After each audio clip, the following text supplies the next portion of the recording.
মহারাজ, এবার ফসলের অবস্থা কিন্তু খুব ভালো, সকলেই খুব খুশি, খেয়ে পড়ে থাকবে। এই যে ভালো ফসল হলো তার পিছনে আমার অবদান কিন্তু সবচাইতে বেশি। তাই আমার মাসোহারাটা যদি একটু বাড়িয়ে দেন তো ভালো হয়। মহারাজ, চাষবাস করার জন্য কিছুটা বুদ্ধি তো চাই মহারাজ। মন্ত্রীর সেটাও আছে কিনা আমি জানি না। মহারাজ, আমি তো চাষই করি, আপনি সেটা দেখতেও পান। এত বড় একটা রাজ্য চালাতে মাথায় চাষ করতে হয় না? মহারাজ, মন্ত্রীর মাথায় ওই গোলাপ চাষ খুব ভালো হবে মহারাজ। দেখলেন দেখলেন মহারাজ, গোপালের সঙ্গে আমার যতই শত্রুতা থাকুক, সেই গোপাল পর্যন্ত বলল আমার মাথায় গোলাপ চাষ ভালো হবে। মন্ত্রী মশাই বোধহয় জানেন না যে গোলাপ চাষে গোবর সার কাজ দেয় সবচাইতে বেশি। কার মাথায় গোবর বেশি তা নিশ্চয়ই মহারাজ জানেন। আচ্ছা গোপাল, তোমায় আমি দেখে নেব। প্রকাশ্য রাজসভায় তুমি আমায় অপমান করলে, সেই শোধ আমি নেব। তাহলে মন্ত্রী, আগে চাষবাসটা শিখে নাও, তারপর তো মন্ত্রিত্ব।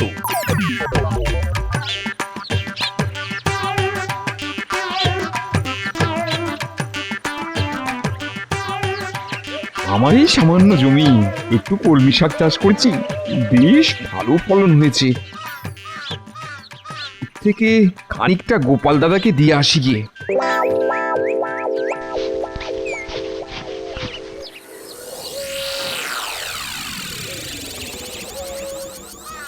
বহুদিন দাবা খেলিনি, কিন্তু কার সঙ্গে খেলবো?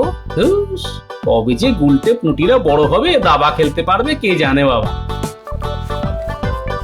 গোপাল দাদাকে নিজের ক্ষেতে শাক খাওয়াতে পারবো ভেবে খুব ভালো লাগছে। আরে মন্ত্রী মশাই মনে হচ্ছে এদিকেই আসছে। কি খবর পুঁটির বাবা, এত শাক নিয়ে কোথায় যাচ্ছ? নিজের একটা ছোট্ট জমি আছে, সেখানে কলমি শাকের চাষ করেছিলাম, সেই শাক থেকেই কিছুটা গোপাল দাদাকে দিতে যাচ্ছি। বাহ বাহ বাহ বাহ, বেশ ভালো চাষ করো তো তুমি। কি ভালো কলমি শাক! তা তুমি কি আমার জমিতে চাষ করবে? আমার 3 বিঘে জমি আছে। একটা জমিতে আখ চাষ হবে, আর একটা জমিতে ধান। দেখো পুঁটির বাবা, অর্ধেক ভাগেও যদি তোমার না পোষায় তবে আমি অন্য লোক খুঁজবো। না না, আপনার মতন উদার জমির মালিক আমি কখনো দেখিনি। আমি আপনার শর্তে রাজি। তা কবে থেকে চাষ শুরু হবে? আমার মনে হয় কাল থেকে শুরু করলেই ভালো হয়। ঠিক আছে ঠিক আছে, কাল সকাল থেকেই আমি চাষ শুরু করব।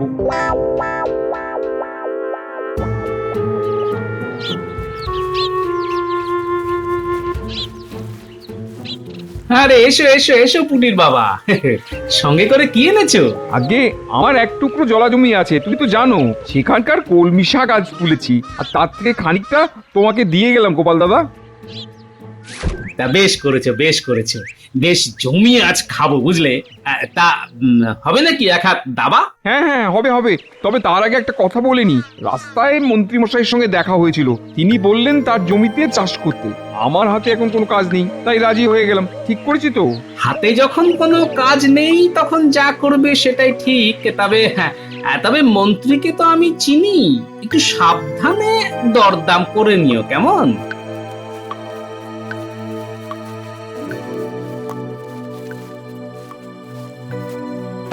তা হঠাৎ আমার বাড়িতে মন্ত্রীমশাই?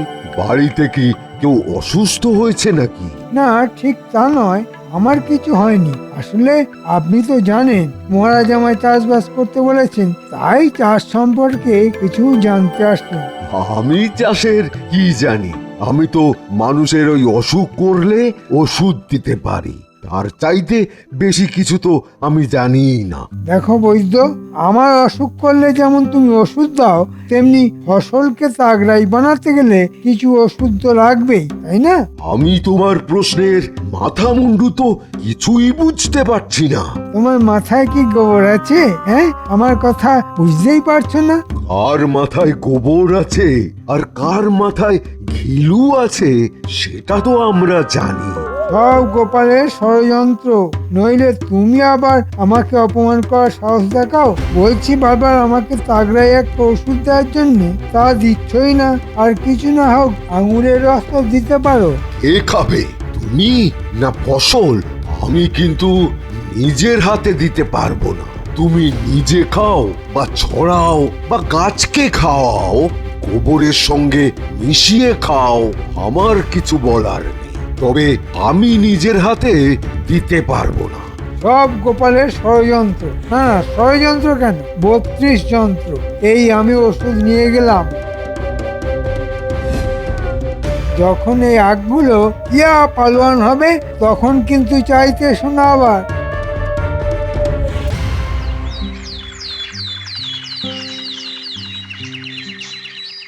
মন্ত্রী, শুনলাম তুমি নাকি চাষবাস করছো। বাহ বাহ বাহ, শুনে তো খুব খুশি হলাম। হ্যাঁ মহারাজ, চাষের মধ্যে যে এত আনন্দ তা আগে জানতাম না। বাহ, গোবরে তাহলে পদ্ম ফুল ফুটছে। মহারাজ, গোপালের অপমান কিন্তু রোজ বাড়ছে। আপনি একটা বিহিত করুন। গোপাল, কথায় কথায় মন্ত্রীকে এভাবে অপমান করাটা কিন্তু ঠিক নয়। মহারাজ, এই ব্যাপারে আমি একটা কথা বলতে পারি? হ্যাঁ হ্যাঁ, নিশ্চয়ই পারো। বলো বলো, তোমার প্রশ্নটা কি? মন্ত্রী মশাই চাষবাসের ব্যাপারে এতটাই পণ্ডিত, তিনি কাল আমার কাছে এসেছিলেন ওই মহাদ্রাক্ষারিষ্ট নিতে। তা এতে এমন কি অপরাধ আছে তা তো বুঝতে পারলাম না বৈদ্যমশাই। মন্ত্রী চাষবাস করছে, তার তো গায়ে বল বাড়াতে হবে। মহারাজ, মন্ত্রী মশাই এইসব বলবর্ধক ওষুধ নিজের জন্য নিচ্ছেন না। মন্ত্রীর বাড়িতে নিশ্চয়ই অসুস্থ কেউ আছে। না মহারাজ, সেটাও নয়। মন্ত্রী তার জমিতে ফলন বাড়ানোর জন্য মাটির সঙ্গে এই সব ওষুধ মেশাচ্ছেন। একেবারে অভিজ্ঞ চাষির মতোই চাষে পণ্ডিত হয়ে গেছেন আমাদের মন্ত্রী মশাই। গোপাল, এতে তোমার এত হাসি পাওয়ার কোনো কারণ নেই। তোমার মতো সবাই হাতি নয় যে একাই সব খেয়ে ফেলবে। মাটিকেও কিছু দিতে হয় মহারাজ। তাই আমি ঠিক করেছি, ফলের আগে মাটিকে দ্রাক্ষারিষ্ট আর সারিবাদী সালসা খাওয়াবো। এটা কি অপরাধ? তার চাইতে এই সব ওষুধ তুমি খাও মন্ত্রী, তাতে চাষেরও লাভ হবে। মাটির খাদ্য তালিকায় রাজবৈদ্যের তো বলবর্ধক ওষুধ নেই। তুমি মাটির জন্য অন্য খাবার সংগ্রহ করো, কাজে লাগবে।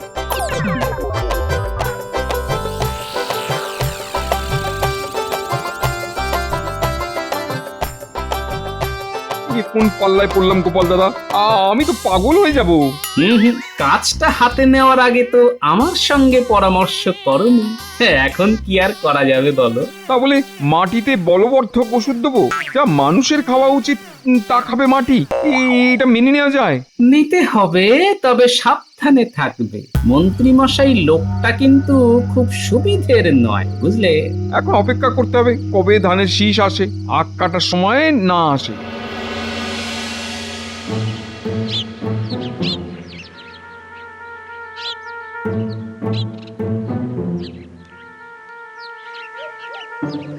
দেখো দেখো, কি তাগড়াই আঁখ, আর ওদিকে ধান ফলেছে।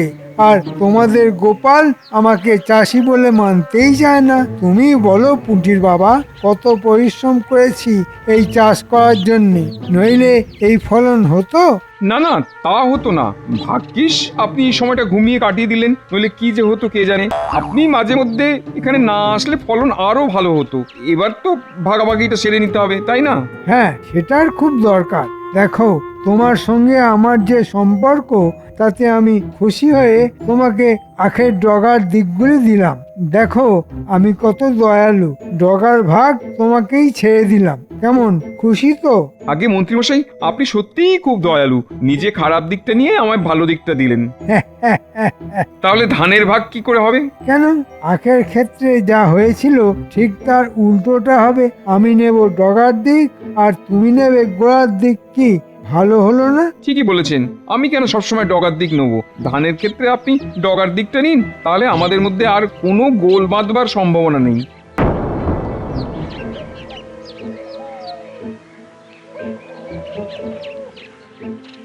দাবার ছক সাজিয়ে বসে আছি, পুটির বাবার দেখা নেই। আচ্ছা, কতক্ষণ এভাবে থাকা যায়? না, পুটির বাবাকে ভালো খেলা শিখিয়েছি, কিন্তু বিষয় বুদ্ধি শেখাতে পারিনি। ওদিকে ওর মনই নেই, তো শিখবে কি? ওই তো এসে গেছে। কি গো পুটির বাবা, কি নিয়ে এলে? আগে গোপাল দাদা, মন্ত্রী লোকটার মনটা কিন্তু ভালো। সেই যে আখ চাষ করেছিলাম না, সেই আখের অর্ধেকটা নিয়ে আসলাম। কি ভালো লোক, আমায় আখের ডগাটা দিয়ে নিজে গোড়ার দিকটা নিল। আজকের দিনে এমন লোক পাওয়া খুব ভাগ্যের ব্যাপার, তাই না? না না, এরকম লোক চিরকালই ছিল। যেমন তুমি আমার সঙ্গে দাবা খেলেও তোমার বুদ্ধি শুদ্ধি একটুও পারলো না। কেন, আমি ভুলটা কি করলাম? আখের ওপরের দিকটা থাকে শুধু পাতা, আর গোড়ার দিকে থাকে রস। তোমার হাতে শুকনো ডান্ডা আর কিছু পাতা দিয়ে ওই মন্ত্রী বেটা আসল রসের দিকটাই নিয়ে নিয়েছে গো। যাও, তোমার হাতের আখ নিয়ে জঙ্গলে ফেলে এসো। আর কিচ্ছু করার নেই গো পুটির বাবা। আমাকে এতদিন খাটিয়ে কয়েকটা পাতা আর শুকনো ডান্ডা দিয়ে মন্ত্রী মশাই এত বড় চালাকি করলো। গোপাল দাদা, এর একটা প্রতিকার করতে হবে। ধানের ব্যাপারে এই রকম কিছু করতে পারবে না। আমি ওখানে গোড়ার দিকটা নিয়েছি, এবার মন্ত্রী মশাই নাকাল হবে। এটা আর গোপাল দাদাকে বললাম না। বেশ তো বোকা বানালেন আখের বেলা। নিজে রসালো গোড়াটা নিয়ে আমাকে দিলেন ডগার শুকনো দিকটা। ধানের বেলা কিন্তু সেটি হবে না। আমি নেবো গোড়ার দিক আর আপনি নেবেন আগার দিক, ঠিক আছে? দেখো পুটির বাবা, আসলে তোমার ভাগ্যটাই খারাপ। দু ধরনের আখ হয়। এক ধরনের আখে ডগাটা রসে ভরা থাকে, আর এক ধরনের আখে গোড়ায় রস থাকে। তা আমি কি করে জানবো যে তোমার লাগানো আখের গোড়ায় রস আছে, আগায় শুধু পাতা? এবারে ধানের ভাগ হোক, তারপর বুঝবো কত ধানে কত চাল।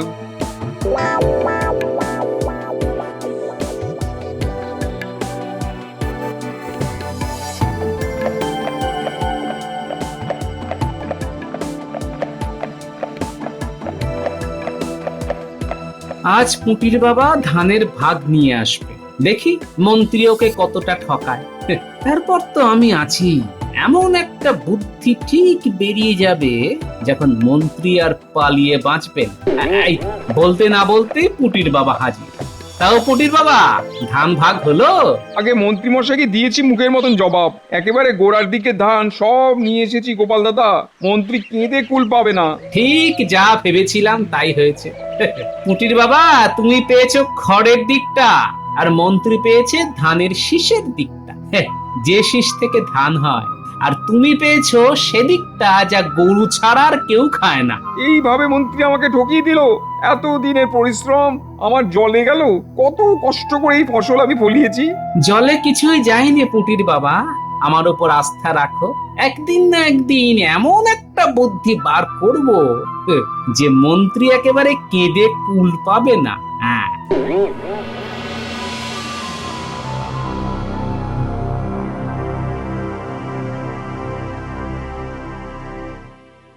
গোপালের সঙ্গে খুব প্রীত না? দিয়েছি একেবারে নাক ঘষে। রাজসভায় যে অপমান করেছে গোপাল, তার একটা জবাব দিলাম মাত্র।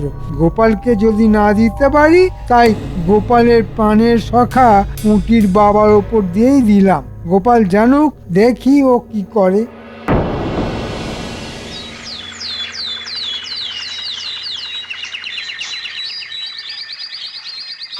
গিন্নি, গিন্নি, ও গিন্নি, আরে দেখো তোমার জন্য কি এনেছি। একেবারে গাছ থেকে পাড়া টাটকা কুমড়ো। আজ জমিয়ে কুমড়োর ঘন্ট খাবো। ভালো করে রাঁধো তো। এটা কি কুমড়ো না ঘোড়ার ডিম? একেবারে ডাঁটি দিয়ে পোকা বেরোচ্ছে। তোমার কি চোখ নেই, দেখতে পাও না? কি বলছো গিন্নি? দোকানে যে বললো আজই চাল থেকে পেড়ে এনেছি। হ্যাঁ, কুমড়ো তো চাল থেকে পারবে গো, তাল গাছ থেকে তো নয়। হ্যাঁ গো, কুমড়োটা দেখেও চিনতে পারলে না কার সঙ্গে মিল আছে? কার সঙ্গে গো? ঘোড়ার ডিমের সঙ্গে গো। ঘোড়ার ডিম? কি বললে? ঘোড়ার ডিমের সঙ্গে? আচ্ছা গিন্নি, যা একটা বুদ্ধি দিলে না, এবার আমি দেখে নেব মন্ত্রীকে। ঘোড়ার ডিম দেখাবে নাকি? এই দেখাও, সংসারটা গোল্লায় যাক। ছি ছি ছি গোপাল, আমার মন্ত্রীর এরকম আচরণ আমি আমি কখনোই সহ্য করব না। এইভাবে পুটির বাবাকে ঠকিয়ে দিল মন্ত্রী। আমার রাজ্যে সবাই সমান। সে মন্ত্রী বলে আমি তাকে অপরাধের পরও রেহাই দেব, তা তো হতে পারে না গোপাল। মহারাজ, কেউ ঠেকে শেখে, কেউ দেখে মন্ত্রীকে শায়েস্তা করার জন্য ওকে এমন শাস্তি দিতে হবে যাতে সে কোনোদিনও ভুলতে না পারে। আমি তো মন্ত্রীকে সেরকম শাস্তি দিতে চাইছি। মহারাজ, মন্ত্রীকে শুধু শাস্তি দিলে হবে না, তাকে বুদ্ধির লড়াইতে পরাস্ত করতে হবে। হ্যাঁ, আপনাকে আমার দুটি অনুরোধ আছে। এক, আমাকে একটা ঘোড়া ধার দিতে হবে, আর দ্বিতীয়টা হলো কাল যদি দয়া করে রাজসভায় ঘোষণা করে দেন যে সভার সদস্যরা যদি তাদের ঘরের সবচাইতে দামি দুটো সম্পদ আপনাকে দেখাতে পারে, তবে সেই একই জিনিস তাকে দ্বিগুণ ফেরত দেওয়া হবে। এবার এমন কি কাজ? তুমি ঘোড়াশালা থেকে একটা ঘোড়া আজই নিয়ে যাও, আর কাল না হয় আমি তোমার মতো ঘোষণাটা করে দেব। খুশি? কিন্তু তাতে কি মন্ত্রী শাস্তি পাবে? মহারাজ, আপনি আমার উপর আস্থা রাখুন, দেখুন শাস্তি কি করে দেওয়া যায়।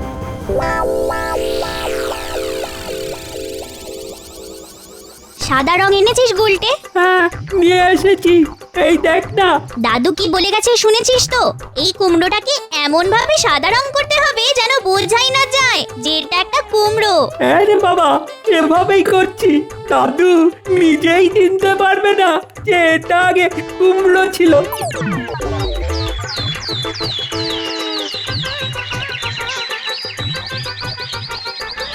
মন্ত্রী মশাই, ও মন্ত্রী মশাই, আরে বাইরে আসুন, দেখুন কেমন ঘোড়াটা কিনলাম।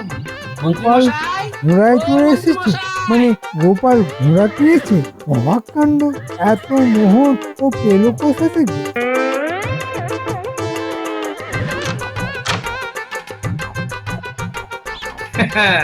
ঘোড়াটা কেমন হয়েছে বলুন তো মন্ত্রী মশাই? ভালোই, কিন্তু অনেক খরচা পড়ে গেল তো।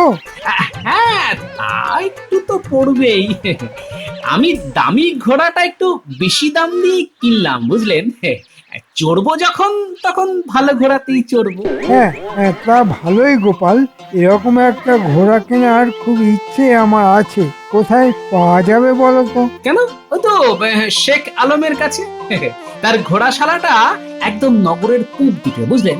আজ রাতেই যাব, গিয়ে একটা ঘোড়া কিনতেই হবে। একটা নয়, দুটো কিনবো। তাহলে মহারাজ আমায় 4টে ঘোড়া দেবেন। গোপালের চাইতে বেশি ঘোড়া হবে আমার।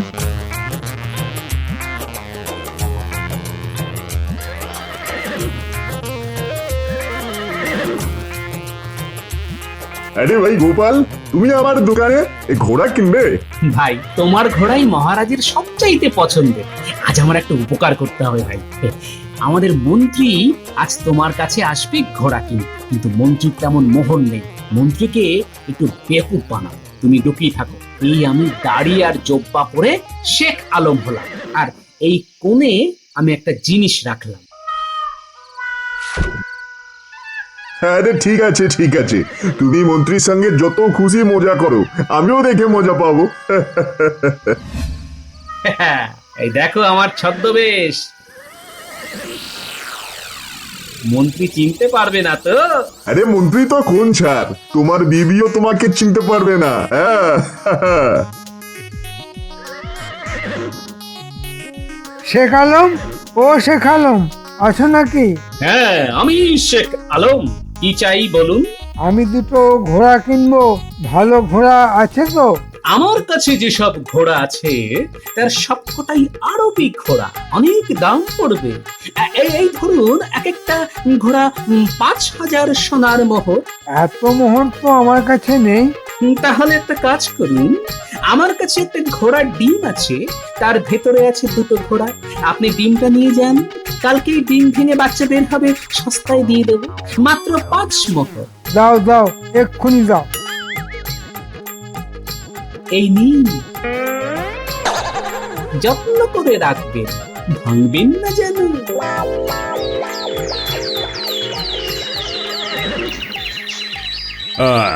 আমার ঘোষণা মতো আজ সবাইকে তার সেরা সম্পদ আনতে বলা হয়েছিল। তা সবাই কি এনেছে? আগে হ্যাঁ মহারাজ, আমি এনেছি। গোপাল, তুমি এনেছো? নিশ্চয়ই মহারাজ, আমার ঘোড়া বাইরে আছে, আপনি দেখে আসতে পারেন। মন্ত্রী, তুমি আগে তোমার সম্পদ দেখাও। আমি তোমার আনা জিনিসটা দেখতে খুব উৎসাহিত বোধ করছি। এই যে মহারাজ, আমি একটা ঘোড়ার ডিম নিয়ে এসেছি। এর মধ্যে দুটো ঘোড়া আছে। আজই ওরা ডিম ফুটে বার হবে। একটু অপেক্ষা করুন, দেখতে পাবেন। এবার আমাকে 4টে ঘোড়া কিন্তু দিতে হবে মহারাজ। নিশ্চয়ই নিশ্চয়ই, ঘোড়া যদি ডিম পারে তবে তোমাকে 4টে কেন, 400 ঘোড়া আমি দিতে পারি। গোপাল, মন্ত্রীর ঘোড়ার ডিমটা আমার হাতে দাও তো।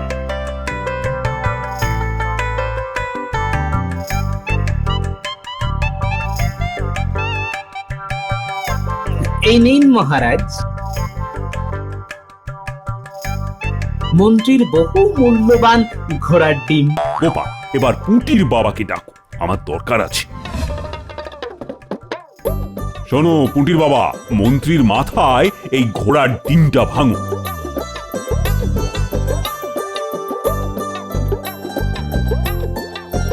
মহারাজ, এই ডিমের মধ্যে দুটো ঘোড়া আছে। তাই? বাহ, তাহলে তোমার মাথায় ঘোড়ার ডিমটা তো আগে ভাঙা হোক, তারপর দেখা যাবে ভেতরে কটা ঘোড়ার বাচ্চা আছে। আখের যদি ডগাতে রস থাকতে পারে, ধানের যদি গোড়ায় চাল থাকতে পারে, তবে তো বলা যায় না ঘোড়া ডিমও পারতে পারে। উঠি বাবা, কি হলো? এক্ষুনি মন্ত্রীর মাথায় ঘোড়ার ডিমটা ভাঙো। এই ভাঙলাম মহারাজ। দিদি, আমার মাথায় কি কিলবিল করছে? পোকা? মহারাজ, আমার শরীর পোকায় ভরে গেছে, কিন্তু আমার ঘোড়া দুটো কোথায় গেল? তোমার খেতে আখ চিবোচ্ছে। উটির বাবা, ধানের খেতে মন্ত্রীকে বাইরে নিয়ে গিয়ে খড়গুলো খাওয়াও, আর না খেতে চাইলে আখের ডান্ডা দিয়ে মাথায় বাড়ি মেরে মেরে খাওয়াবে। আর মন্ত্রী, তুমি যেভাবে পুঁটির বাবাকে ঠকিয়েছো তার ক্ষতিপূরণ কিন্তু তোমায় দিতে হবে, যা তোমার মাসোহারা 3 গুণ। মহারাজ, এত মোহর আমি পাবো কোথায়? এখন থেকে 3 মাস তুমি বিনা মোহরে মন্ত্রীগিরি করবে এখানে, আর এটাই তোমার শাস্তি।